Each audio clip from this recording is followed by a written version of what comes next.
tell them I enjoyed the article in Food and Wine, and they reached back. So I was like, oh, okay.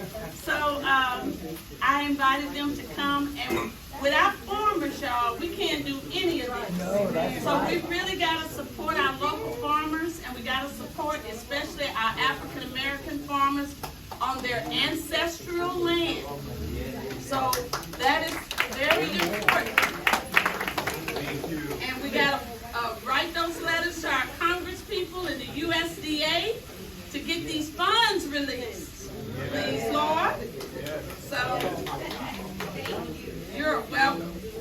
So, Miss Miller had a garden, and when she would go visit her family in California, I was in charge of watering and getting the eggs and dealing with this mean rooster I call Koresh. And he didn't like me, and I didn't like him.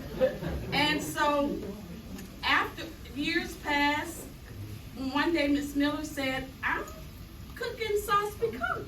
You want to come and learn how to do it? And I said, oh yeah. And I said, where's Koresh? She said, in the pot. So I was like, oh yeah, let's celebrate. Every time I would go get the eggs, he would nip at my ankles, and one day I was watering her snap beans, and I just turned that hose this way, and so he stopped bothering me. But I don't know if that was really him in the pot. But typically this is made with a hen. Traditionally it's made with a hen, and I started using the cut up chicken, but you can use a hen or chicken breasts, chicken thighs. Kind of have a lot more flavor using Chef Yo's seasonings, and then the traditional seasonings. Of course, are your garlic, your smoked paprika, onion powder, and Creole seasoning, but I can't show the label on that. I haven't been using that particular one since being in Waco. We have a store there that has created some spices and has incorporated some African American products there. So I've been patronizing those, and they're very, very good. And then I use in my sauce, I use the tomatoes, diced tomatoes, and I do have to say I can only use this brand. I'm gonna just show it to y'all. Don't put it on the camera. But that's the only brand I use on the tomato paste. And did y'all get samples of the roux? Yeah.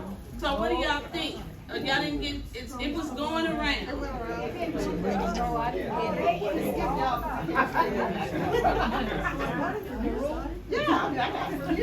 Yeah, but you didn't give us it. Oh, okay. Yeah. So the way she taught me how to do it, and she taught all my kids, is if you feel it, it's not greasy when you feel it. Oh, I'm getting it on fire. But it's not greasy, and you can crumble it. So that's the way I know to make the roux.